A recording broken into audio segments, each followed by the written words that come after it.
Bulan ini, untuk saudara yang mungkin baru pertama datang, kita bisa lihat di slide projector, kita bicara mengenai living in the balance of grace and faith.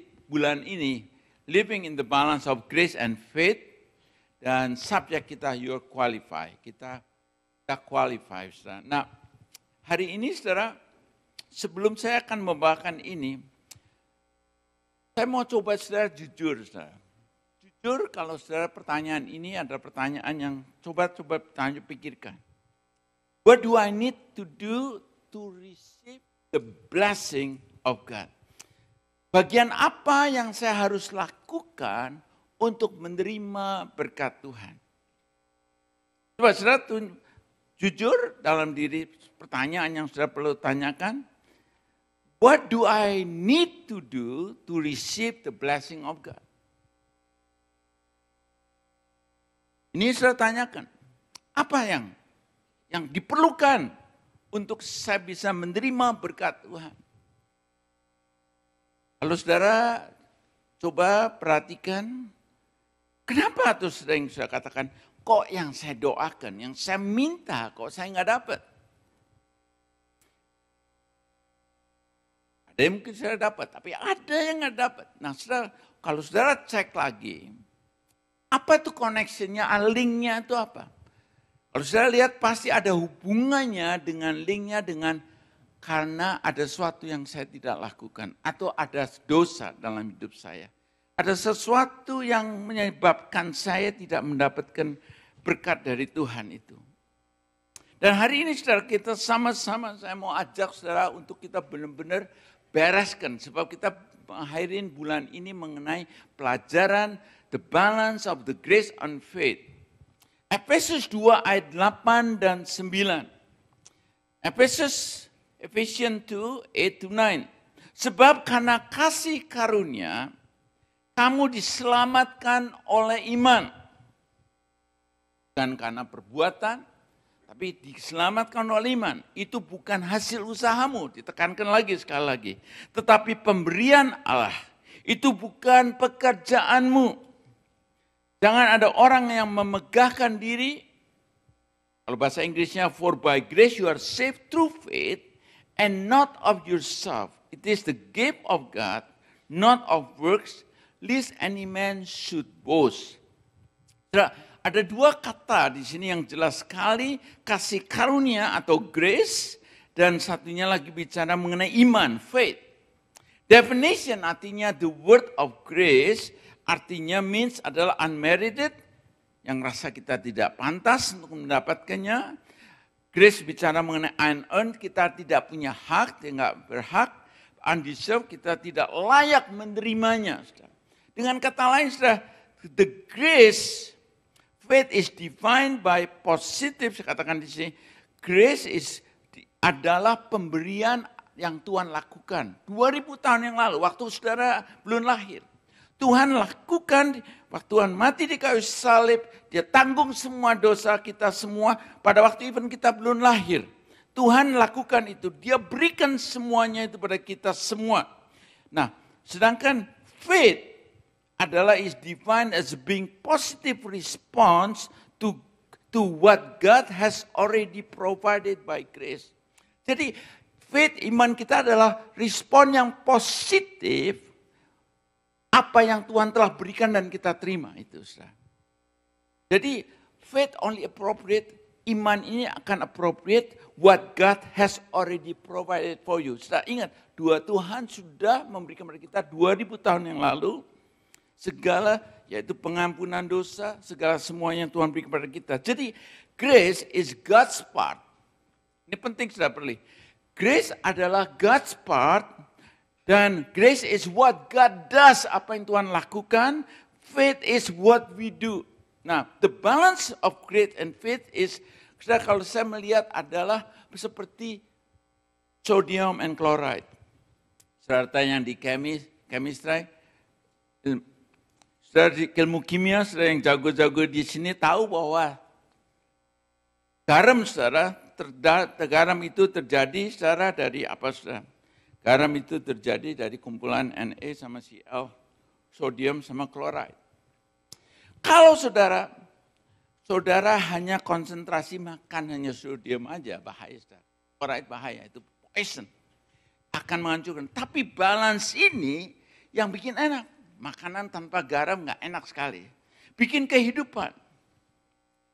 Jadi saudara, kalau kita hanya mau emphasize, all yang kita do adalah emphasize mengenai iman aja,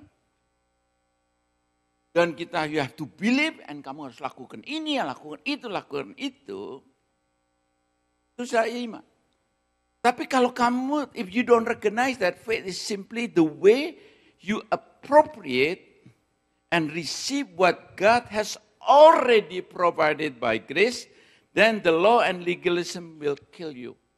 Jadi balance antara grace sama faith ini sangat penting sekali. Nah, di dalam gereja, kalau kita lihat dalam teologi banyak, the body of Christ itu ada dua kubu. Kubu yang pertama adalah emphasize mengenai grace, what God has done, what God does. Everything is determined by totally up to God. Itu yang kemarin kita katakan, sovereignty is true, God is sovereign. Ya maha kuasa semuanya. Tapi bukannya mengontrol. Dia memberikan kita free will, mengambil kita untuk beri kita ambil keputusan. Beberapa minggu lalu Hana menjelaskan dengan ayat-ayatnya lengkap sekali. Jadi kalau kita pikir bahwa everything is determined totally by up to God, maka kita jadi pasif yang saya katakan lalu. Dan saya ngakui, saya pernah ada saatnya di dalam beberapa dulu saya pikir, iya kalau memang Tuhan mau kasih. Gak usah ngontot. Kadang-kadang saya pikir, orang cari istri sulitnya bukan main. Ini nggak pusing-pusing tahu dapat gitu. Nah itu, tapi saudara kalau saya lihat konsep itu sangat membahayakan sekali, membuat kita tidak beriman pasif. Dan kita harus percaya bahwa kalau kita mau menekankan sekali lagi bahwa kalau kita mau emphasize faith saja, apa yang kita lakukan, what we do, kita believe and kita do these days, kita akan lakukan. Tanpa sadar kita squeeze the hand of God untuk faith, bukannya untuk memaksakan Tuhan untuk kita dapatkan. Sebab nanti kita akan bicara lagi, akan jelas lagi.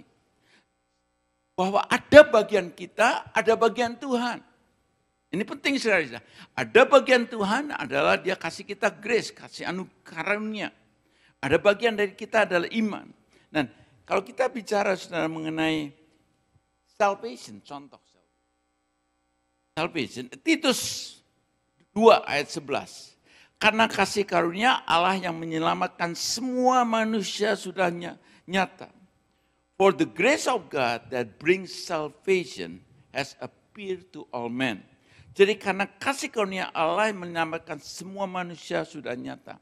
Ya sudah, karena kasih anugerah Tuhan, semua ingin semua dunia orang ini selamat.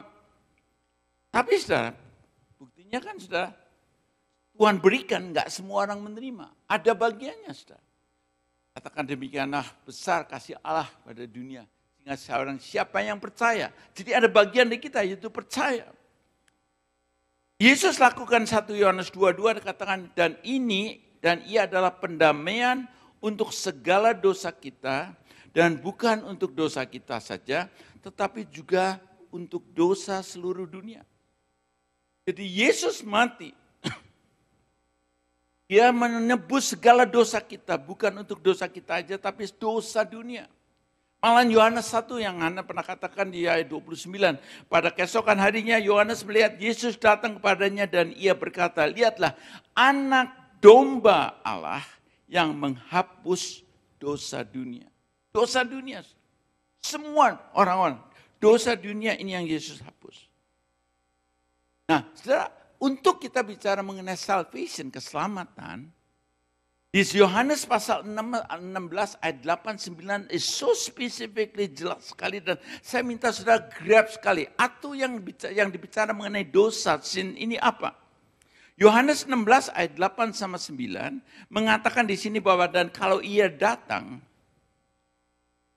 ia akan mengisyapkan dunia akan dosa, kebenaran dan penghakiman. Dan ayat 9 menekankan kembali lagi akan dosa. Sebab dikatakan di sini, kalau ia datang, ia akan mengisyapkan dunia akan dosa.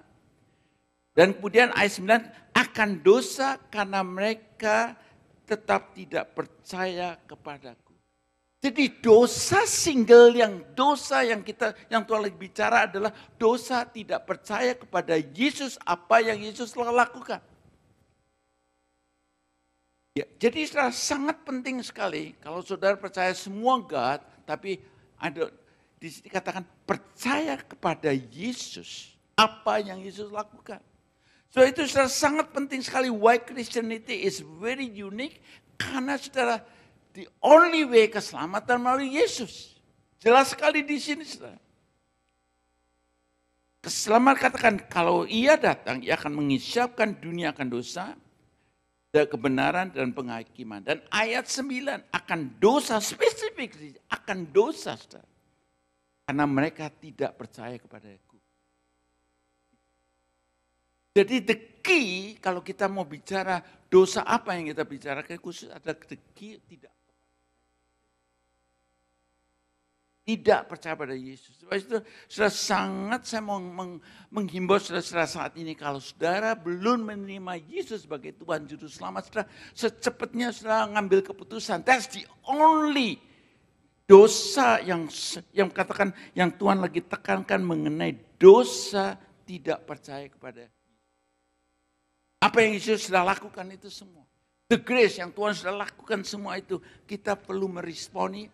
Sebab itu sudah baptisan Allah kita percaya kepada Yesus. Kita percaya mati di kayu salib, menebus dosa kita dan dia. Nanti akan ada baptisan, saya harap saudara bisa, yang belum menerima Yesus Kristus sebagai Tuhan Juru Selamat saudara, sudah bisa ikut kelas baptisan, kita akan adakan baptisan. Dan Maret kita akan ada water baptisan. Penting sekali saudara. Nah, jadi kalau kita sudah tahu bahwa Yesus mengampuni dosa kita semua. Yang kita mau adalah saat ini adalah untuk kita bukan menjadi sin conscious. Karena Tuhan sudah tanggung semuanya. Dia sudah lakukan 2000 tahun yang lalu. Waktu sudah belum ada. Tuhan sudah lakukan semuanya. Yang Tuhan katakan ingat jangan sampai kita masuk lagi di Roma 3 ayat 19-22, bicara kita hidup dalam legalisme hukum Taurat lagi. Tetapi kita tahu bahwa segala sesuatu yang tercantum dalam kitab Taurat ditujukan kepada mereka yang hidup di bawah hukum Taurat.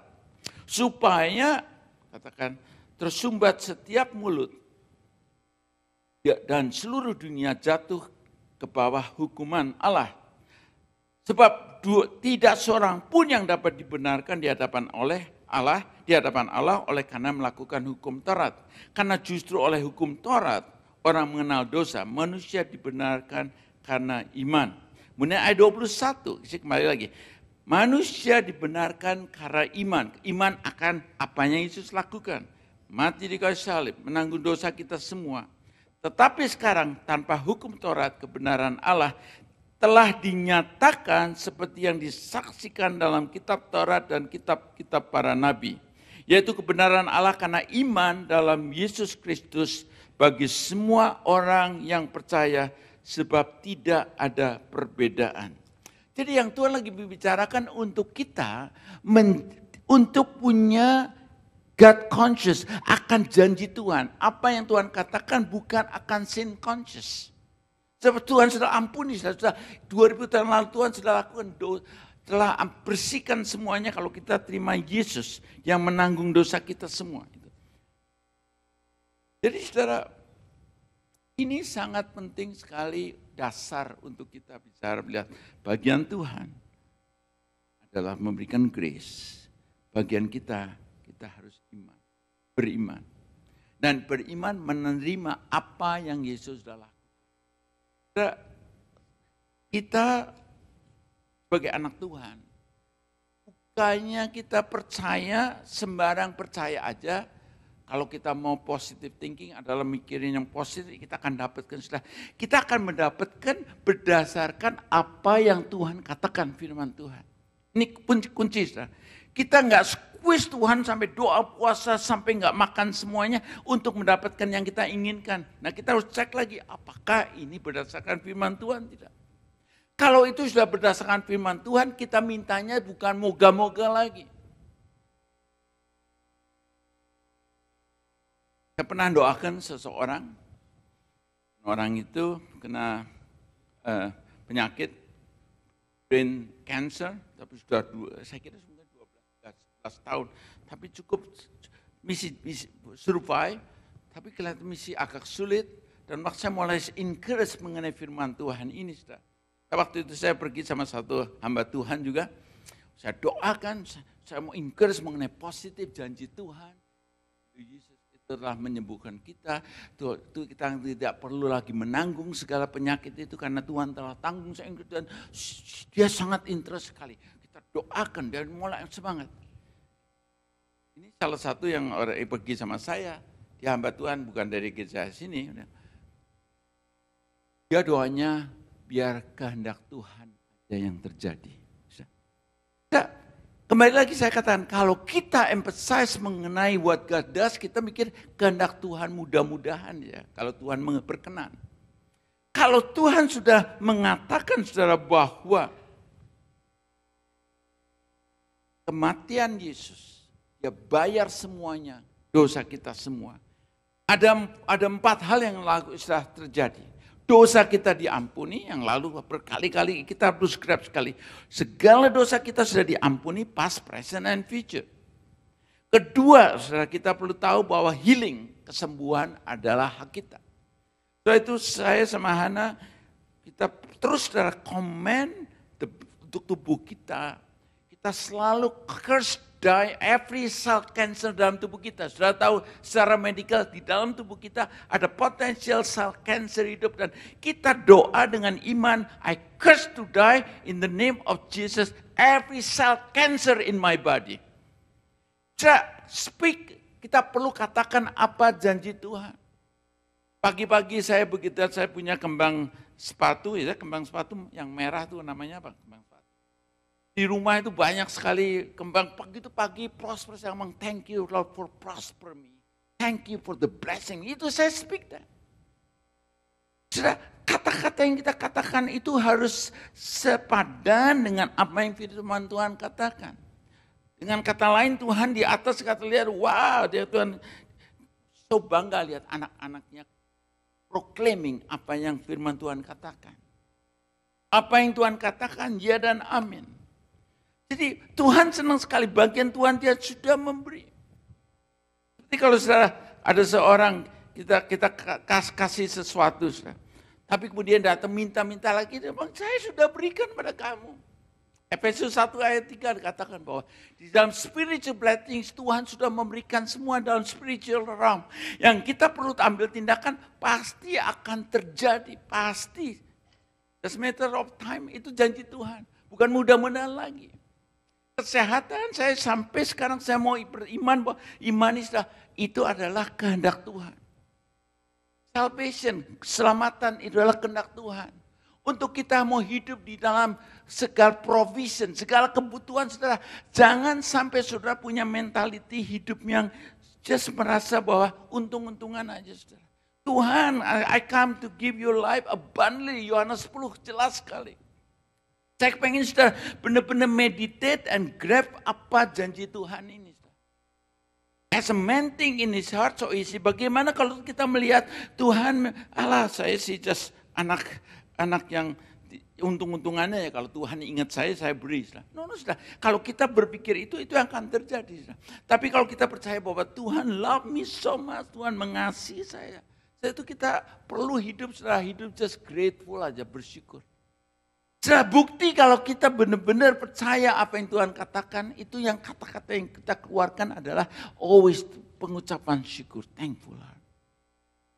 Thankful heart. Sudah.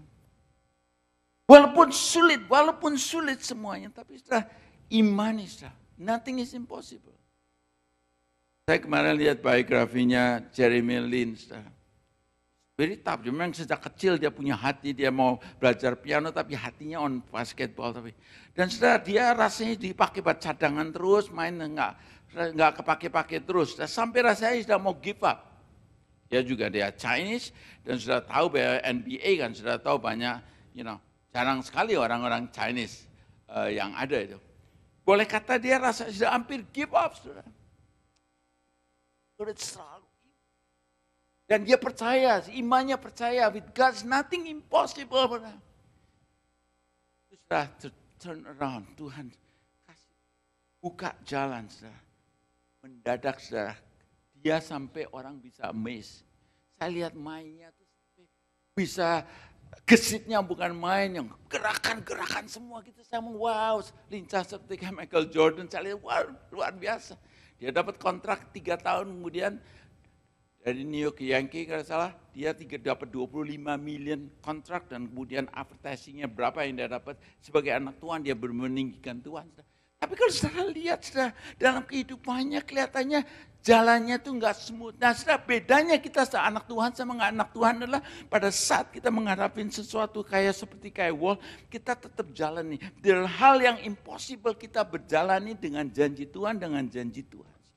Dan kita perlu katakan confessing the word kita is very important. Hidup dan mati dikuasai mulut. Kalau kita mau bicara hal yang blessing, speak blessing selalu. Cucu saya selalu saya katakan. Ingat, blessing adalah empowering to success. Empowering to success. Jangan kita pikir, is nothing. Seringkali kesalahan kita itu focusing akan kegagalan sesuatu dan kita put down tanpa kita sadari. Saya punya ada satu vacuum cleaner yang ngomong ini real blessing buat rumah ini, cordless. Tapi kemudian kalau dipakai toto ngek, jadi nggak jalan terus. Jadi kadang hampir saya ngomong gimana nih, aduh pikir mau beli lagi. Tapi you know what? Ya saya seneng otak-atik juga. Ternyata problemnya itu connection 2 itu karena di call itu mulai lepas. Bunderannya itu mulai pecah. Ya, what saya lakukan, saya tinggal di patri, kemudian dipakai tape, dikencengin lagi. Sampai sekarang masih jalan. Saya ngomong, dalam kehidupan kita kadang-kadang kita just write off aja sesuatu, saya pikir, bisa. Kalau kita lihat dari pandangan Tuhan, it's very easy membereskan semua itu, so easy. Sampai mikir 2 sama 5 plus 5 menjadi 10.000 atau 5.000 lebih, over 5,000. 2 ketul roti sama 5 ikan, menjadi providing 10. Malah lebih berkat. Cara manusia kalau saudara lihat kembali, saudara beli rumah, I don't know saya bisa make it nggak ini mortgage payment-nya, tapi look back lagi, sampai off mortgage-nya. Kalau saudara honest, saudara ngadepin anak, ngadepin saat-saatnya lagi bandel sekali, I don't know if I can make it, enggak. Kalau saudara confess-nya, aduh payah, itu yang terjadi. Tapi with God, I can do. Dengan Tuhan saya bisa semuanya. You know saudara, ada bagian dari kita. Bagian kita adalah trust, apa yang firman Tuhan katakan, ya dan amin, kita imani saudara. Waktu saya dengar mengenai, saudara tahu Abraham, saudara, waktu di Kejadian, nggak ada di sini. Kejadian pasal saudara 12. Mungkin nanti mungkin proyektor bisa tolong nih. Kejadian Abraham dipanggil Tuhan. Kejadian pasal 12. Berfirmanlah Tuhan kepada Abraham, ayat 1 kata, pergilah ke negerimu dan dari sanak saudaramu dan dari rumah bapamu, ini ke negeri yang akan kutunjuk kepadamu. Kemudian janji Tuhan katakan, aku akan membuat engkau menjadi bangsa yang besar dan memberkati engkau, serta membuat namamu masyhur dan engkau akan menjadi berkat. Aku akan memberkati orang-orang memberkati engkau dan mengutuk orang-orang yang mengutuk engkau, dan olehmu semua kaum di muka bumi akan mendapat berkat. Lalu pergilah Abraham seperti yang difirmankan Tuhan kepadanya, dan Lot pun ikut bersama-sama dengan dia. Abraham berumur 75 tahun ketika berangkat dari Haran. Ayat 4 aja, Abraham disuruh untuk meninggalkan saudaranya dan pergi. Dia pergi, tetapi dia bawa Lot. Sebab saya dengar Lot, ayahnya meninggal, dan sebagai paman umur 75, si Abraham kasihan dia bawa. Sedangkan saudara Tuhan katakan jangan bawa. Dan apa yang terjadi, saudara? Kalau saudara lihat baca pasal 13. Lot dibawa, jadi mulai sekarang diberkati Tuhan, luar biasa secara langsung. Kembali saudara. Jangan saudara kita pikir kadang-kadang, ya kita sudah oke hidup kita. Abraham pada saat dia disobedient itu pun juga Tuhan bisa berkati dia, saudara. Tapi saudara yang menarik sekali di sini, di ayat sudah tahu di pasal 13 terjadi keributan karena Lot sama Abraham itu diberkati dombanya begitu banyak. Luar biasa diberkatinya sampai cari tempat rumput sudah nggak ada lagi. Mulai keributan, mulai ribut antara pekerjanya Abraham sama Lot. Ribut, gara-gara itu ada rumput, rebutan itu. Akhirnya Abraham ngambil putusan, udahlah it's no good. Lot, ini aja, supaya kita dalam persaudaraan kita lebih baik kita pisah. Right? Sudah dengar ceritanya di Abraham, Kejadian 13. Pisah aja 14 kata, pisah aja. Kemudian kamu pilih, bayangin saudara, Abraham memberikan pilihan pada Lot. Yang haknya sebenarnya dia kan. Nah Lot matanya hijau saudara. Begitu dia lihat Sodom Gomora begitu makmur sekali, hijau, air semuanya. Langsung Lot ngomong, oke, saya pilih sana. Pilih sana. Abraham is oke. Dia dapat yang kalau gitu, Tuhan ngomong, oke, kalau kamu pilih sebelah sana, saya ambil sebelah sini. Begitu saudara, begitu perpisahan. Yang Tuhan katakan tadi begini, bahwa kamu pergi ninggalkan saudara-saudaramu, ya bawa Lot kan. Dan begitu perpisahan terjadi di ayat 14, Kejadian 13 ayat 14.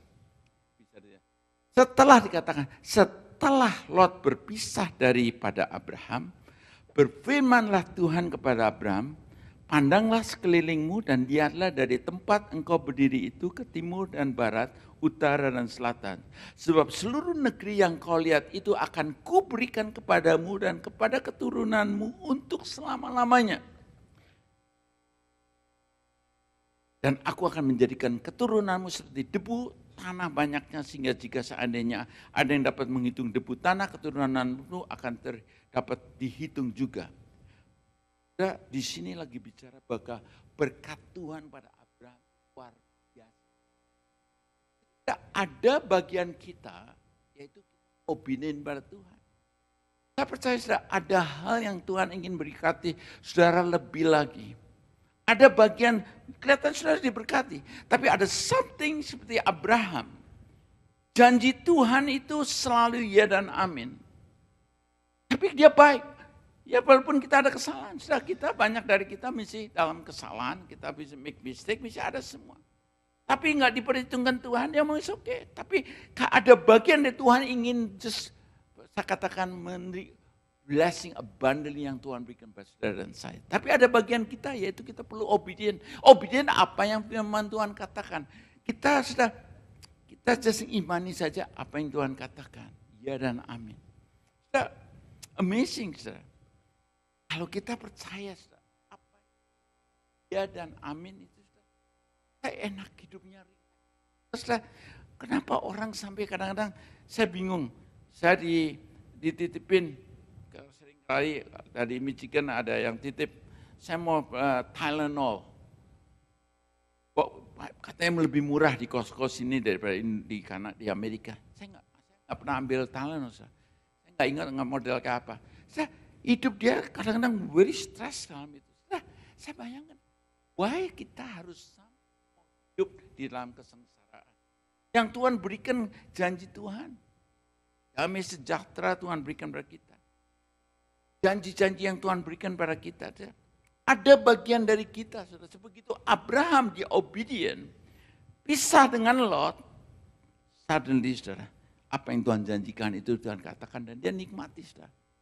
Saya ingin saudara. Saya rindu benar saudara. Kalau saudara punya kepercayaan memang bahwa saudara mau hidup terserah. Sakit itu oke. Saya sama Hana berdoa terus. Kita dipakai Tuhan sampai utuh. Ikut Tuhan. Doa saya pada orang-orang selalu kita doa Tuhan beri panjang umur 100 tahun sengsara terus sakit-sakitan apa gunanya sudah. Kita berdoa untuk keutuhan dan kita perlu ada bagian kita. So itu doa kita cuma begitu ada yang tidak, ada yang normal kerasa nggak enak kita command in the name of Jesus, Tuhan kasih kita power. Tuhan kasih kita kuasa. Kalau kita menyadari kuasa kita dari mulut kita sudah very powerful. So itu kata-kata saya mengimbau saudara di gereja ini. Start speaking blessings. Start speaking positive thing. Doa saudara, kalau saudara jangan rasa saya nggak bisa. Thank you Tuhan for the wisdom yang kau berikan pada saya. Kalau saya menghadapi interview, saudara nggak tahu apa harus saudara katakan. Thank you Tuhan untuk hikmat yang kau berikan pada saya. Untuk bisa berkata apa yang Tuhan rencanakan. Kalau saudara rasa mulai sakit. Michael tadi malam saya dengar dia batu-batu mau tumpah semua. Just thinking aja seperti sickness semuanya. Dan ternyata sudah dia lakukan sudah. Dia sekarang udah bisa main sudah. Kalau enggak tahu itu saya atau Tunggul yang harus main gitu sudah. Nah, kita sudah imani. Ada saatnya kadang-kadang sudah sudah sakit. Banyak orang kadang-kadang begitu dikonfirm dengan keadaan, mulai pilek-pilek, mulai running nose, sudah ngomong, udahlah saya stay di sini. We have to take a step, Tuhan heal kita. Sudah. It's God desire us always untuk saudara dan saya, untuk hidup dalam keadaan sehat. Sebab itu saudara, saya mau encourage saudara, banyak dari thank you, saudara, saya dengar berapa saudara kasih kesaksian. Sayang tadi kita nggak ada waktu buat kasih kesaksian.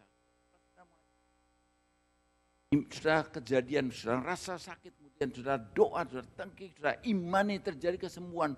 Berapa saudara sudah memberi kesaksian di sini? Mungkin one day kita harus kasih kesempatan untuk kesempatan membuktikan justru apa yang firman Tuhan katakan.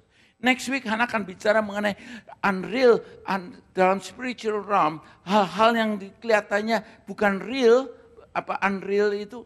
Justru itu lebih powerful daripada yang kelihatan ini, saudara. Nah, kalau kita bisa melihat itu, saudara, it's amazing. Sebab itu saya katakan, Tuhan bisa membuat sesuatu from nothing menjadi nothing, dari just speak.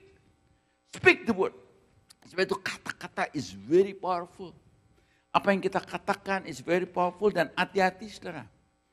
Hati-hati apa yang saudara katakan, saudara akan menuai apa yang saudara katakan. Kalau ada saudara yang katakan, nggak ada curse dalam keluarga kita.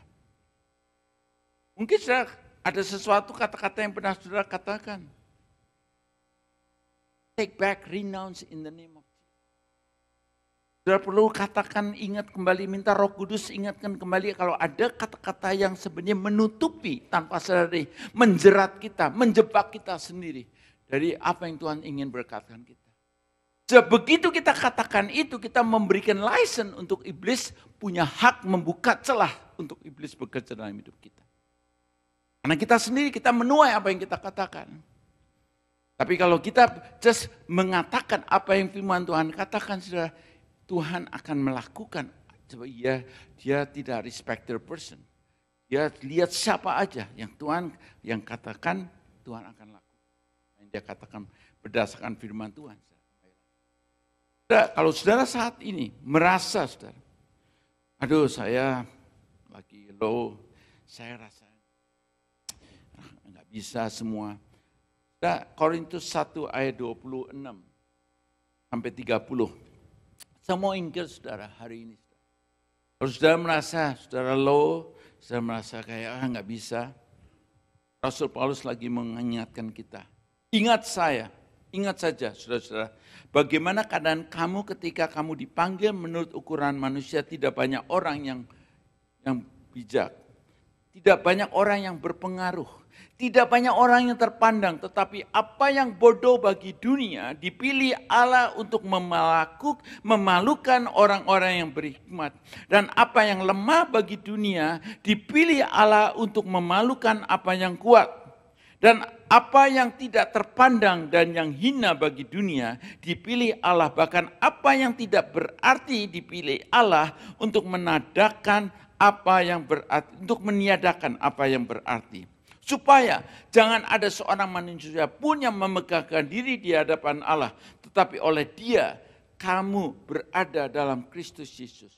Yang oleh Allah telah menjadi hikmat bagi kita. Ia membenarkan dan menguduskan dan menebus kita. Ya, pada saat rasanya saudara, aduh gak bisa lagi. Pada saat saudara lo justru saudara di situ Tuhan lagi katakan, don't worry, I will be with you. Saya akan berserta dengan kamu senantiasa. Saya tidak akan meninggalkan kamu. Dan keadaan pada waktu itu, Jesus. Natural yang saudara. Dan saudara bisa berkata, kalau sampai terjadi, saudara bakal ngomong, it's not me. Saudara nggak bisa sombong. Saudara nggak bisa sombong karena saudara tahu, you cannot do it. Begitu saya tahu bahwa ini Tuhan yang tolong semuanya. Kemarin Hana bicara, kita diingatkan mamanya Hana satu kali. Dan waktu itu kita lagi pergi ke luar kota atau di Amerika atau ke Brasil mungkin pada waktu itu. Kita datang rumah, kita kaget karena rumah dapurnya itu hitam di dapur. Waktu itu hanya ibunya Hana, papanya Hana, papanya Hana. Sudah tahu ayahnya Hana itu wheelchair, dia nggak bisa move. Saya sampai sekarang bayangkan, saudara, hitam sekali temboknya. Mama sendirian, papa di family. Sampai sekarang saya masih amazed bagaimana itu bisa, apinya itu bisa mati. Kalau sudah lihat dapur itu sampai adjuster dari insurans waktu datang, is amazing. Saya sampai sekarang nggak bisa tahu bagaimana api itu bisa berhenti. Saya bayangkan, saya dengar katanya goreng stove, banyak minyak, waktu itu langsung minyaknya pas jatuh tumpah atau gimana, pokoknya bayangkan minyak. Saya nggak tahu apa yang Tuhan, pasti Tuhan lakukan sampai. Saya bayangkan kalau itu terjadi kebakaran, sama mama nggak bisa apa-apa dan papa di situ juga. Mereka nggak bisa bahasa Inggris kan, mama nggak bisa bahasa Inggris. Malah saya dengar mama sampai keluar ketok-ketok pintu juga tetangga pada pergi. Ya, ada hal kadang-kadang kalau kita lihat bagaimana pertolongan Tuhan, pertolongan. Dan saya mau encourage saudara hari ini kalau saudara saat Paulus lagi katakan, saudara, bagi kamu kalau justru kamu merasa tidak kuat. Seringkali kita merasa kita bisa. Nggak bisa. Kemarin saya bantu anak saya si Jesse lagi hari apa? Dia punya stuck airnya. Saya ngalamin yang di rumah di Toronto di Sony juga sudah manggil 2 kali plumber, saya bayar sampai 350. Terus akhirnya saya coba, akhirnya saya bikin new pipe lagi baru di bawahnya itu follow under the ternyata mereka pasangnya terlalu muter semua begitu. Jadi saya lubangin di bawah basement line, ternyata waktu saya cut pipa yang lama koneksinya ternyata itu solid, itu rumah 30 tahun jadi sudah ngumpet sama kayak kotoran-kotoran semua. Sudah 2 kali kita panggil. Nah si Jesse kemarin saya beli alat, ada alat yang orang invent very smart, itu kalau ada yang stuck itu kayak rubber, tapi begitu di pressure sama air, rubbernya itu nutup sehingga airnya itu hanya go one direction itu. Yang nemukan pinter, saya find di YouTube tuh, ternyata itu ternyata orang banyak dipakai. Saya coba pakai itu dengan confident bisa. Memang kelihatannya airnya jalan terus. Saya mau ada pelang. Begitu saya lepas, backup waternya tuh air menempot lagi sampai saya tutup tangan gitu. Itu sudah dicoba berapa kali nggak jalan sampai saya nggak usah give up. Tapi Tuhan tolong. Nah ternyata di singnya dia itu ada dua, satu yang sing di sini, di center island-nya juga ada sing juga. Dan itu mulai meludak situ, saya mau aduh tambah pusing, intinya sudah oke, sekarang tambah meludak, saya mau aduh pikir emangnya plumber. Tapi saya ngomong Tuhan. Atau saya ngomong oke, Jess, why don't you pakai ini ditutup, yang di tengahnya itu, pakai apa tuh yang plunger dah. Tutup, saya semprot lagi. Backup lagi misi, saya ngomong aduh. Yang ikut sentuhan, tolong. Akhirnya saya tutup, saya ngomong, Jess, why don't you push that plunger? You push plunger. Ada suara kayak orang gerokok. Oh, emang that's good news. Saya ngomong, terus ya, saya mau terus ya. Tahu saya lihat airnya yang di sini turun, saya ngomong. Semprot lagi jalan lancar. Saya katakan, cannot give credit. Saya sudah give up, saya nggak bisa, sudah ready untuk panggil plumber. Amazing, Tuhan kasih hikmah. I don't have any idea, sampai sekarang nggak tahu itu koneksinya dua sing itu gimana dengan ditutup. Saya bayang reality mungkin ditutup sehingga full konsentrasi airnya ke situ push semua. Tapi saya banyak dalam kehidupan kita tuh rasa begitu kita merasa I cannot. Tuhan tolong. Ini sudah janji Tuhan. Jadi hari ini saya mau tutup, saudara. God's grace has provided not only for salvation, but also for every need in your life. Apa yang sudah butuh? Including healing, power, provision. Itu yang Tuhan berikan. Jangan hanya just salvation aja, saudara. Yes, kita ke surga, saudara. Mati. Sudah terima Yesus. Saudara qualify kalau sudah terima Yesus sebagai Tuhan Juru Selamat. Saudara qualify. Tapi jangan pikir dapat paspor untuk ke surga selamat. Nah hidup kita berapa? 20 tahun, 30 tahun. Tuhan mau kita enjoy, Tuhan ingin hidup. Kita merasa the blessing of the Lord. Kita merasa ada sukacita. Kita bisa menjadi berkat buat orang. Saya percaya sampai sekarang kita menjadi gereja yang menjadi blessing to every nation. Kita akan bisa menjadi blessing kalau kita sendiri mengalami berkat Tuhan. Bagaimana saudara bisa memberkati kalau saudara sendiri pas-pasan? Malah saudara pikir, aduh kalau saya kasih gimana ya? Kalau sudah hidup dengan abundantly, very easy, saudara. Tuhan trust kamu, saudara, lebih lagi. Very easy. Saya appreciate, saudara, saya dengar next week nanti, tanggal April 8 akan ada, kita menjadi blessing. Dia menjadi blessing di sana. Terus sendiri, how we can become blessing? Saya percaya, in the first place kita akan menjadi berkat, kalau kita mengalami berkat Tuhan dulu. Itu bukan untuk kita makin greedy, saudara. Saya percaya kalau kita makin di-trust sama Tuhan, diberkati lebih banyak, kayak pipanya makin gede-gede, berkatnya makin gede. Mari saudara, kita sama-sama, saya mengajak saudara, kita akan berdoa bersama-sama. Saya mau tantang saudara, kalau saudara belum pernah